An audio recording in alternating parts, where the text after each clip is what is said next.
In 1950, the average American house cost $7,400, and it wasn't a closet in someone's basement. You got 3 bedrooms, a yard, and neighbors who actually knew your name. Today, that wouldn't cover a down payment on a used shed in most cities. The 1950s weren't perfect, not even close, but there was something in the way daily life worked, something in the rhythm, something we've lost completely. For the next 45 minutes, we're going back, not with rose-colored glasses, not pretending everything was better, but with honest eyes.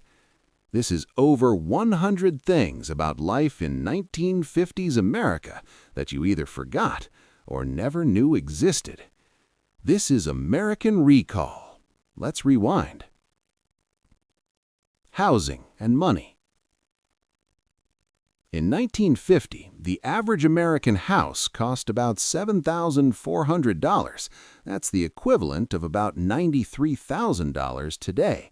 Except today's average house costs over $400,000. The math doesn't math anymore. Your mortgage payment in 1950? Around $50 to $60 a month, and that was actually manageable on a single income. One job, one paycheck, one parent at home. It worked. The average annual salary in 1950 was $3,200. Sounds like nothing, right? But here's the thing. That bought you a house, a car, food for a family of 4, and maybe a vacation once a year, even if that vacation was just driving to your in-laws' place 3 states over. By 1955, a gallon of gas cost 29 cents. $5 filled your tank, bought you a Coke, and left change for a pack of gum. And you didn't pump it yourself. A teenager in a uniform cleaned your windshield, checked your oil, and called you sir while doing it. A loaf of bread in 1950 cost 14 cents. Milk was 82 cents a gallon. A dozen eggs, 60 cents. Ground beef was 53 cents a pound. You could feed a family for a week on $20 if you were careful, and most people were. Movie tickets cost 48 cents in 1950. For under $1, you got a seat, popcorn from the lobby, and sometimes a cartoon before the main feature. You didn't pre-book online, you didn't scroll through reviews, you just showed up, picked whatever was playing, and it was usually pretty good. A new car cost about $1,500 in the early 1950s. A Ford, a Chevy, nothing fancy, but it ran. It had steel bumpers, a bench seat, and an AM radio. No computers, no sensors. If it broke, your neighbor could probably fix it with a wrench and some patience. In 1955, the Chevy Bel Air hit the streets and turned heads everywhere it went. 2-tone paint, chrome trim, a V8 engine that growled. It looked fast just sitting still, and owning one meant you'd made it. You were doing all right. The first credit card as we know it, Diners Club, launched in 1950. It started as a way for businessmen to pay for meals without cash. By the end of the decade, more people were signing up and forgetting to read the fine print. Sound familiar? Most families had one bank account, one checkbook. You balanced it by hand every month with a pencil and a ledger. If the numbers didn't match, you went line by line until you found the error. No apps, no alerts, just you and basic math. If you wanted to buy something big, furniture, an appliance, maybe a new coat, you used layaway. You made payments little by little, and you didn't take it home until it was paid in full. No credit card debt, no interest, just patience. Penny candy actually cost a penny. Tootsie Rolls, Mary Jane's, Bazooka bubblegum, all lined up in big glass jars behind the counter at the corner store. You handed over a nickel and walked out like a millionaire. In the 1950s, you could buy a brand new Ford F-100 pickup for under $1,500. No touchscreen, no Bluetooth, just a truck. Steel frame, bench seat wide enough for 3 men and a dog, and a radio that picked up exactly one station clearly if you were lucky. Houses in the 1950s were smaller. The average new home was about 1,000 square feet, 3 bedrooms, 1 bathroom, and families of 5 made it work. Nobody complained about not having a walk-in closet or a third garage bay. You just lived. Most homes were heated with coal or oil furnaces. In winter, you wore a sweater indoors. In summer, you opened the windows and turned on a fan. Air conditioning was for rich people in movie theaters. Everyone else just sweated and dealt with it. Daily life and routines. You didn't lock your doors in the 1950s, not because crime didn't exist, it did, but people trusted their neighbors. If someone knocked, you opened the door. If they didn't knock, it was probably your cousin returning the ladder he borrowed last month. Milk came in glass bottles, delivered to your doorstep by the milkman. Early morning, before you were awake, you'd hear the faint clink of bottles on the porch. That was your alarm clock. The milk had cream floating on top. You shook it before pouring. Every home had a rotary phone mounted to the wall, usually in the kitchen. One phone, one number, no voicemail. If you weren't home when someone called, they just called back later, and somehow the world didn't end.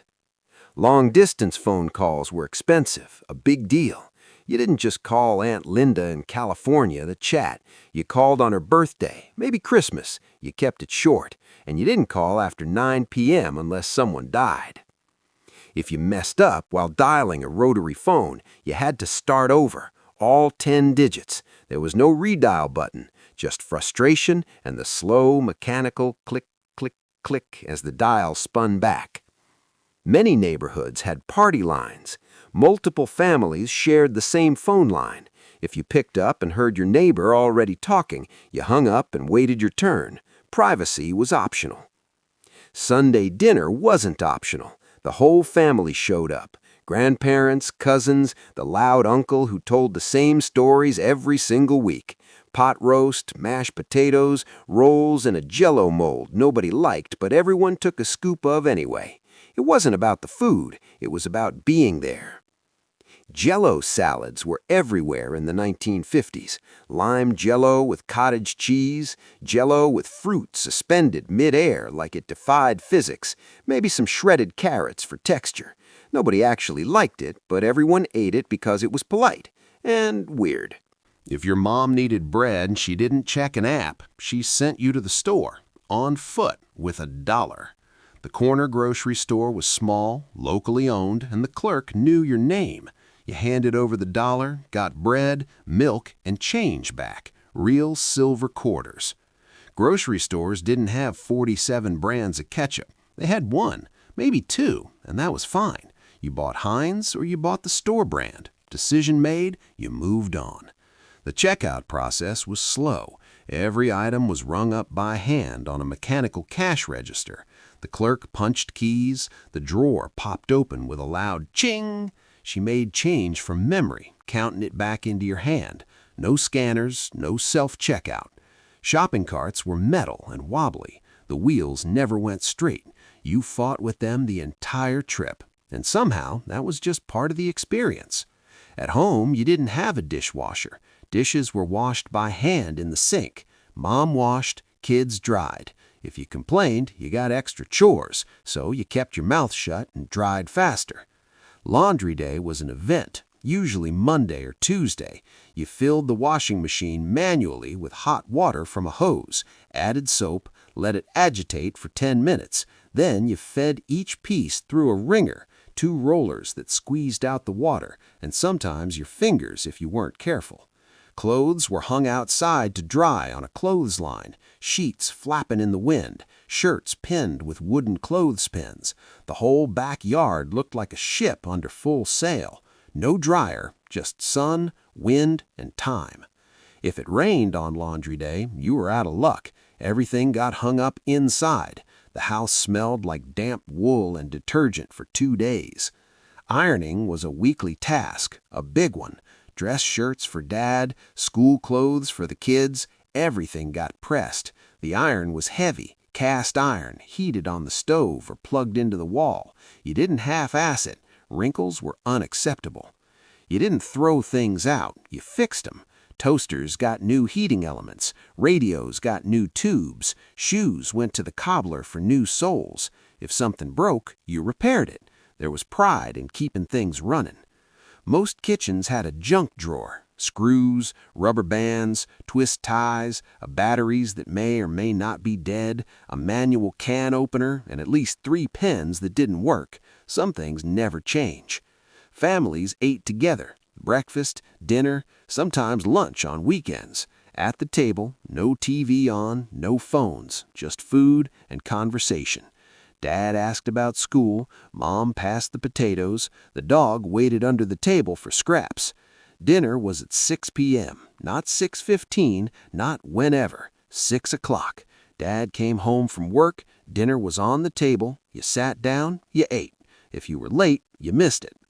TV dinners were invented in 1953, Swanson's frozen meals in a foil tray, Salisbury steak, mashed potatoes, corn, and a little brownie in the corner. It cost 98 cents and promised a full meal with 0 dishes. Families loved it. Convenience was the future. After dinner, the kids did homework at the kitchen table. No separate study, no computer, just a textbook, a notebook, and a pencil. Mom supervised while washing dishes.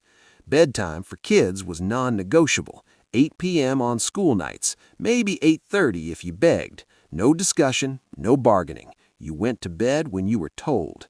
Parents didn't worry about screen time. There was one screen, the TV, and it was in the living room, controlled by Dad. If he wanted to watch the news, that's what everyone watched. Childhood and school. Kids played outside all day, every day. No phones, no tablets, just bikes, stickball, and coming home when the streetlights came on. You knew every kid on your block, and somehow nobody ever got bored. You didn't wear a helmet when you rode your bike. No knee pads, no elbow pads. You crashed, skinned your knee, limped home, and Mom dabbed iodine on it. It burned like hellfire. You survived. Every kid had a red Flyer wagon, or wanted one. It hauled toys, pets, groceries, younger siblings. When it rained, you flipped it over and turned it into a fort, a pirate ship, or a turtle shell. Imagination was the only upgrade you needed. Roller skates had metal wheels that sounded like thunder on the sidewalk.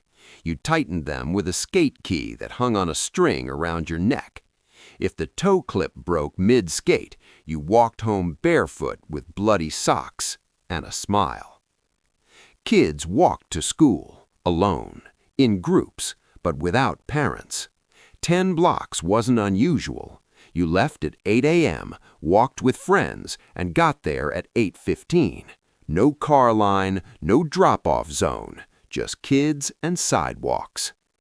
Schools had 30-plus kids per classroom, one teacher, no aides, no special programs. Mrs. Henderson taught 4th grade to 32 kids every year and kept order with a wooden ruler and a death stare. The school day started with the Pledge of Allegiance.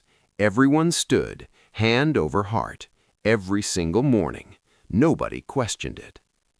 Discipline was swift. If you talked back to a teacher, you got sent to the principal's office. If the principal called your parents, you got it twice, once at school, once at home, and you deserved both. School desks had inkwells, even though most kids used ballpoint pens by then. The holes were still there, fossils from an earlier era. You'd stick your pencil through during math and wonder how anyone ever wrote with a feather. Lunch cost 25 cents. You got meatloaf, mashed potatoes, green beans, a roll, and a small carton of milk. No pizza, no chicken nuggets. You ate what the lunch lady served, and she didn't take complaints. The lunch lady was usually someone's mom or grandma. She wore a hairnet, an apron, and had arms like a lumberjack from hauling trays all day. You didn't mess with her. If you misbehaved at school, the teacher could paddle you with a wooden paddle in front of the class. It hurt. It was humiliating, and you didn't do it again. Recess was unsupervised chaos. Swings, slides, a merry-go-round that spun fast enough to make you puke. No soft surfaces, just gravel and dirt. Kids fought, cried, made up, and went back to class like nothing happened. Nobody had allergies. Well, some kids did, but there were no peanut-free zones, no EpiPens. Kids with allergies just avoided the food, or didn't, and somehow most of them survived. Field trips meant piling onto a school bus with 0 seat belts and driving an hour to a museum or a farm. You brought a sack lunch, you behaved, or the teacher made you sit on the bus while everyone else had fun. Report cards came home on paper. A's, B's, C's, and the occasional D that meant you were grounded until further notice. No online portals, no grade updates. You found out once a quarter how you were doing. Homework was done in pencil. If you made a mistake, you erased it. If you erased too hard, you ripped the paper. Then you started over. Textbooks were shared, passed down year after year. The edges were worn, pages were dog-eared. Someone always drew something inappropriate on page 47. You ignored it and kept reading. Science class meant actual experiments, baking soda volcanoes, dissecting frogs, mixing chemicals that probably shouldn't have been in a 7th grade classroom. Supervision was optional. Gym class was brutal. Dodgeball with no rules, rope climbing with no mat underneath. If you couldn't do a pull-up, coach made you hang there until your arms gave out. Character building, they called it. After school, kids didn't have play dates. They just went outside and found other kids. Pickup games started spontaneously. Baseball in the empty lot, kickball in the street. You played until dinner. Summertime meant freedom. No camps, no programs, just 3 months of sleeping late, riding bikes, and getting into minor trouble. Parents kicked you out of the house after breakfast. You came back for lunch, then disappeared again until dinner. Work and careers. Men wore suits to work every day, even if they worked in an office the size of a broom closet. Suit, tie, hat. That was the uniform. You didn't show up in jeans and a t-shirt unless you were a mechanic. Hats were mandatory. Fedoras, flat caps, pork pie hats. You put it on before leaving the house, tipped it when greeting someone, took it off indoors. It was automatic. Nobody questioned it. Most men worked one job their entire lives. You graduated high school, got hired at the factory or the office, and stayed there for 40 years. Loyalty was rewarded. Stability was the goal. Retirement at 65 was standard. You got a pension, a gold watch, a handshake from the boss. And you lived on that pension until you died. No 401k, no stocks, just a monthly check. Women who worked outside the home were usually secretaries, teachers, or nurses. Other jobs existed, but those were the big 3. And if you got married, you were expected to quit. That was just how it was. Secretaries were called girls, even if they were 50. My girl will type that up. Nobody blinked. It was the language of the time. Office equipment was manual. Typewriters clacked away all day. If you made a mistake, you used whiteout or started over. Carbon paper let you make copies. Mistakes meant retyping the whole page. Smoking in the office was not just allowed, it was expected. Everyone smoked. At their desks, in meetings, during lunch. Ashtrays were everywhere. The air was a permanent haze. Coffee breaks were sacred. 10 a.m., 3 p.m. Everyone stopped, gathered around the coffee pot, gossiped, smoked, then went back to work. Lunch breaks were an hour. You left the office, went to a diner, sat at the counter, ordered a sandwich and coffee for under $1, came back refreshed. Business was done face-to-face or over the phone. No email, no Zoom. If you needed to close a deal, you drove to their office, shook hands, and signed papers. Trust was built in person. Salesmen carried briefcases, wore shiny shoes, smiled a lot. Door-to-door sales were common. Vacuums, encyclopedias, insurance. They'd show up, give a demo in your living room, and sometimes you'd buy. Sometimes you'd just offer them coffee and send them on their way. Factory work was plentiful. You didn't need a college degree, just a strong back and a willingness to show up. The pay was decent, benefits were real, and unions protected workers. Food and dining. Most food came from nearby farms: milk, butter, eggs, meat. Grocery stores didn't have 20 brands of everything, just one or two. And nobody asked if something was organic. It just was. That's how food was supposed to be. Canned food was king. Spam, condensed soup, canned peaches and heavy syrup. Housewives stocked pantries like fallout shelters. It was cheap, lasted forever, and fed a family on one paycheck. Casseroles ruled the dinner table. Tuna casserole, green bean casserole, any kind of casserole. You mixed stuff together, baked it, and called it a meal. Efficient, filling, not fancy. Jell-O was a food group. Dessert, salad, side dish, it didn't matter. If it wiggled, it went on the table. TV dinners changed everything.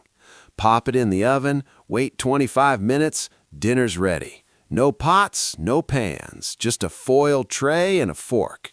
The future had arrived. Diners were everywhere. Burgers, fries, milkshakes, and pie, all served by a waitress who called everyone hun and refilled your coffee without asking. You sat at the counter on a red vinyl stool that spun in circles. Every diner had a jukebox.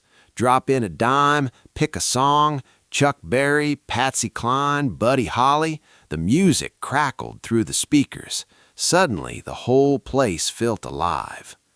Drive-ins were at their peak. You pulled up in your car, hooked the speaker onto your window, watched a double feature under the stars. If you were lucky, the popcorn wasn't burnt, and maybe she held your hand. Fast food was just starting. McDonald's began franchising in the 1950s. The original menu had 9 items: a 15-cent hamburger, 10-cent fries. No apps, no delivery. You walked up, ordered, and ate in your car. The first Waffle House opened in 1955 in Georgia. Tiny, cheap, open 24/7. Truckers, teenagers, and insomniacs all found a home at the counter. Waffles and coffee, that's all you needed. Coca-Cola came in glass bottles. You bought them from a vending machine for a nickel, slid the bottle out of the cooler, popped the cap on the side of the machine. The first sip burned cold and fizzy. Perfect. No plastic, no diet version, just the real deal. Ice cream trucks rolled through neighborhoods every afternoon in summer. Kids heard the music from blocks away, dropped everything, sprinted barefoot with quarters in hand. Bomb pops, drumsticks, push-ups. Nobody cared about sugar content, just that first bite. Home-cooked meals were the norm, not because people loved cooking, but because eating out was expensive. You saved restaurants for birthdays and anniversaries. The rest of the time you cooked. Recipes came from magazines or handwritten cards passed down from your mother. No internet, no YouTube tutorials, just instructions like cook until done, and you had to figure it out. Sunday breakfast was a production. Pancakes, bacon, eggs, toast, the whole family sat down together. No rushing, just syrup, butter, and time. Technology and entertainment. The first color TV went on sale in 1954. It cost about $1,000. That's nearly $12,000 in today's money. Most families stuck with black and white, and if someone on your block did get a color set, half the neighborhood came over to watch. TVs took 30 seconds to warm up. You turned the knob, waited, The picture slowly appeared, first fuzzy, then clear. No instant gratification, just patience. There were 3 channels: NBC, CBS, ABC. That's it. You turned the dial and picked one. If you didn't like what was on, too bad. Go read a book. TV signed off at night. Around midnight, they'd play the national anthem. Then the screen went black, just static. That was your cue to go to bed. No remote control. If you wanted to change the channel, you got up, walked to the TV, turned the dial. Kids were the original remote. Dad yelled, "Change it to Channel 7," and you did it. Saturday morning cartoons were an event. Kids woke up early, sat cross-legged in front of the TV, watched Bugs Bunny, Popeye, and the Lone Ranger.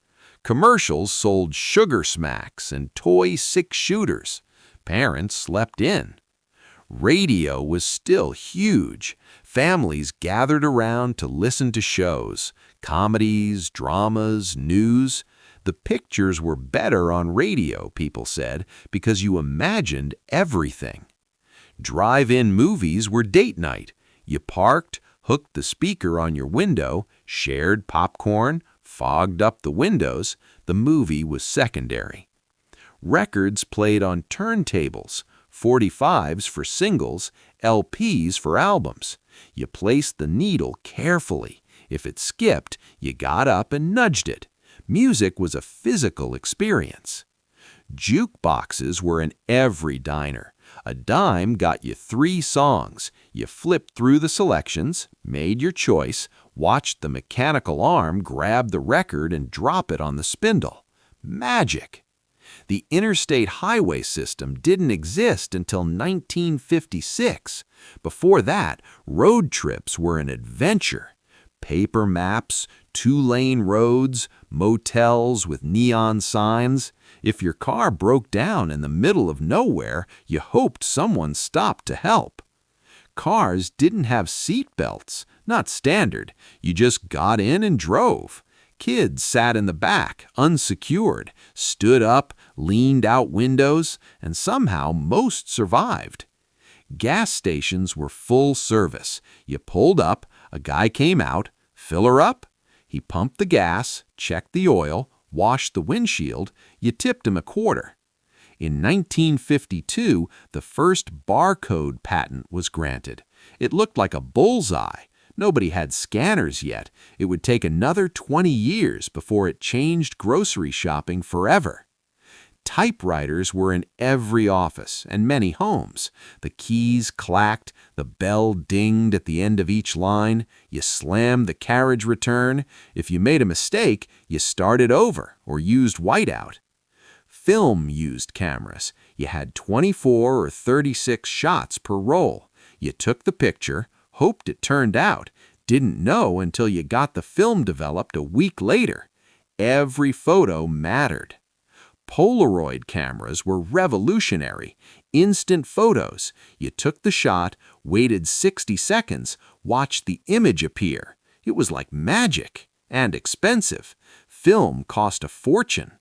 Brownie cameras made photography accessible, cheap, simple, point and shoot. Suddenly, families could afford to capture memories. Birthday parties, beach trips, backyard BBQs, all in grainy black and white. Church on Sunday wasn't optional. You got dressed up, went to service, shook hands afterward. It wasn't just about religion, it was community. It held the week together. When neighbors had a baby, everyone showed up with a casserole. No baby registries, no online wish lists, just people helping people. The new dad handed out cigars, the new mom stayed home for a week.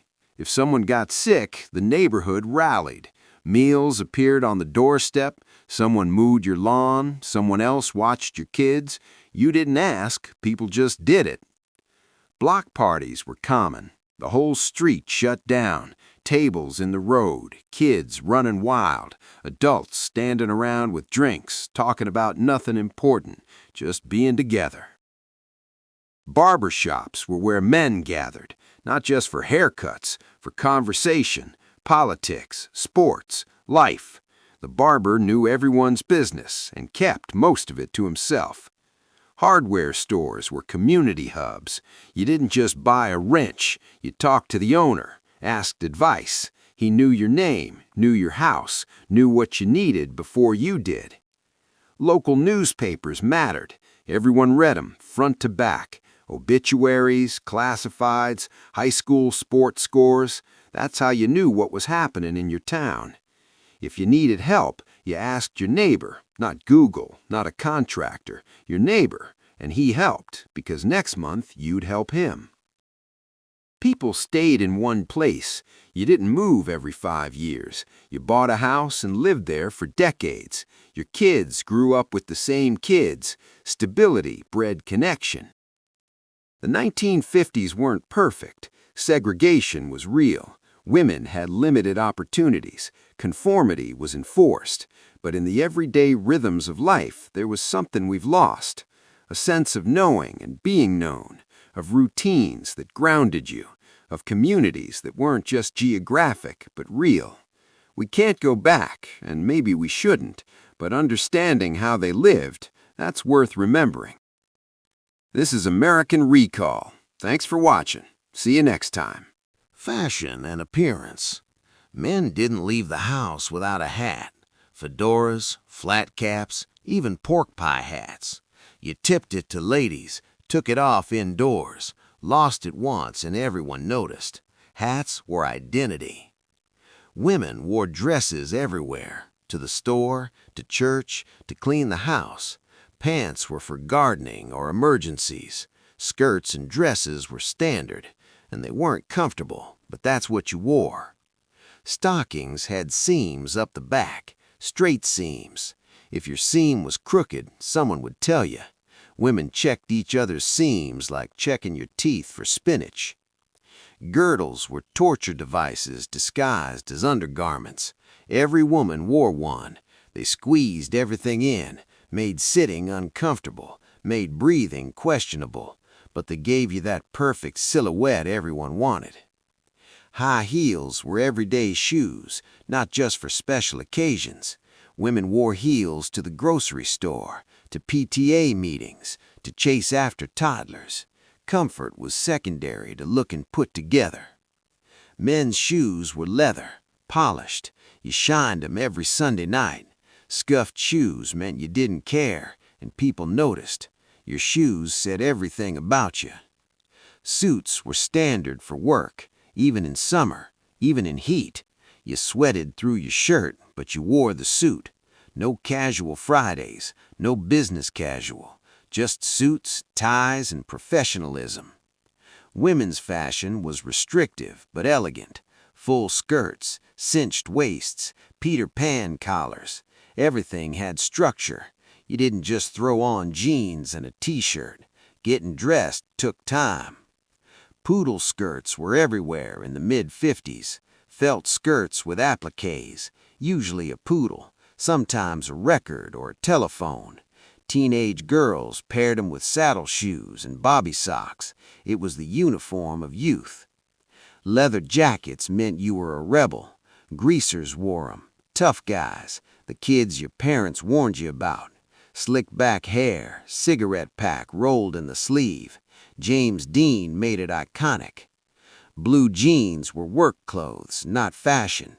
Farmers wore them, factory workers, kids playing in the dirt. You didn't wear jeans to school or church. That came later. Saddle shoes were the footwear of choice for teenagers, white and black or white and brown. You wore them with everything, and they got dirty fast, but that was part of the charm. Men carried handkerchiefs, cloth ones, in their pockets for wiping sweat, blowing noses, offering to a crying lady. It was practical and gentlemanly. Lipstick was bold, red, bright red, Marilyn Monroe red. Women didn't do subtle. You painted your lips and honed it, and it stayed on through coffee, lunch, and gossip sessions. Holidays and celebrations went up the day after Thanksgiving, not before. Real trees, tinsel that got everywhere. Lights with bulbs the size of your fist that got hot enough to start fires. Nobody cared. It was festive. Ornaments were glass, fragile, passed down through generations. If one broke, it was a tragedy. You wrapped them carefully in newspaper and stored them in the attic for next year. Kids got fewer presents at Christmas, maybe 3 or 4 gifts, a toy, some clothes, a book, and they were thrilled. No massive piles, no tech gadgets, just a couple of things that mattered. Sears catalogs were how kids made Christmas lists. You sat with the catalog, circled what you wanted, hoped Mom and Dad noticed. The anticipation lasted weeks. Department store Santas were magical. You waited in line for an hour, sat on his lap, told him what you wanted, got a candy cane. Your parents got a photo that cost 50 cents. Everyone was happy. Easter meant new clothes, a new dress for girls, a new suit for boys. You wore them to church, showed them off, then promptly got them dirty hunting for Easter eggs in the backyard. 4th of July was backyard barbecues and fireworks, not professional shows. Your dad lighting bottle rockets in the driveway, sparklers for the kids. Somebody always singed their eyebrows. It was tradition. Halloween costumes were homemade. Ghost? Grab a sheet and cut eye holes. Hobo? Wear dad's old clothes and smudge your face with soot. Cowboy?